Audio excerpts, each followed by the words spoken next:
It has been nearly a year since a Johnstown man's body was found lying in an alley. That man, later identified as Jamil Gray, he was shot to death, but police had no idea at the time who was responsible until today. And now investigators say they have at least 2 suspects in mind. But only one man has been charged in connection to Gray's death. Maria Miller is here with more. Maria?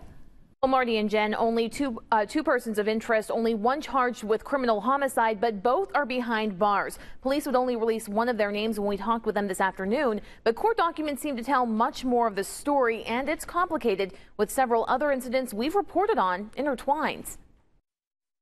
Police say it was through extensive interviews with witnesses and data pulled from cell phones in the area that linked Derick Stephens to the June 2013 shooting death of Jamil Gray. It happened near the corner of Union and Lincoln Streets in the city. Charges have been filed against Derick Stephens as an accomplice participator in that crime. Additional charges on another affiant are going to be coming shortly, sometime within this week, regarding another participant in the homicide.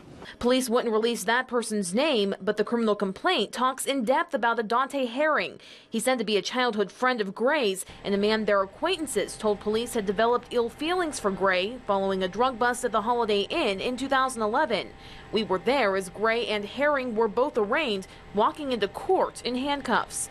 Herring is not facing any charges in connection to Gray's death, but documents say one woman told them of a night when Herring offered her $500 to tell him where Gray was staying before he allegedly pulled out a handgun and told her he was going to kill Gray. Documents say that other witnesses told police they saw Herring leave the scene of the shooting the night Gray was killed in the same type of car owned by Herring's wife. But tonight, Stephens is the only one who's been charged in Gray's death, and police are not saying if he pulled the trigger. He's being charged as conspirator or accomplice in this homicide.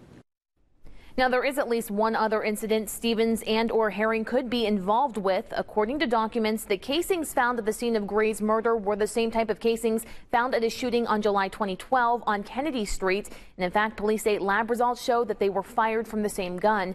But again, tonight, Stephens is the only one who's been charged so far. And police say there is another person expected to be charged later this week. Reporting live, Maria Miller, 6 News.